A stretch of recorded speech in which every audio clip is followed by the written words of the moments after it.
Africa Content TV. Siri lẹ́dà ń bẹ níbí.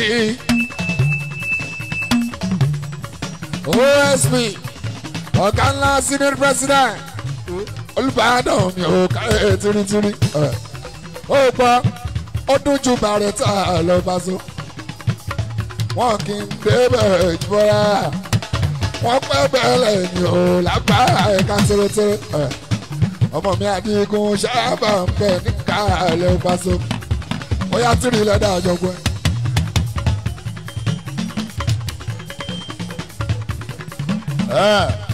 Ọlọ́pàá wa làmógún rẹ̀.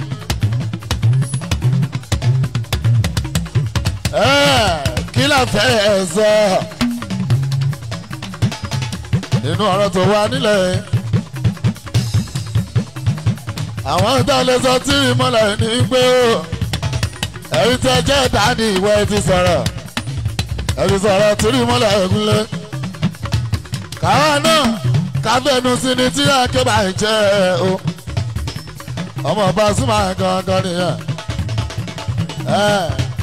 Ọmọ tààlà ìlú àmàdìbà.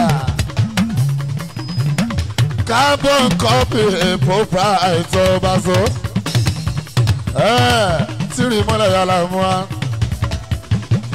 Ọ̀pá. Music of participant of the children of Nigeria. Àwọn tó lè rí èyí tó ń bá. Over Sunday 15th of January 2025. 15th of January 2025. Tìrì mọ́lẹ̀ làbọ̀ ògúnlégúnlé.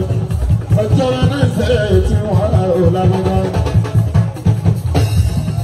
Sẹ́ńsúẹ̀ lára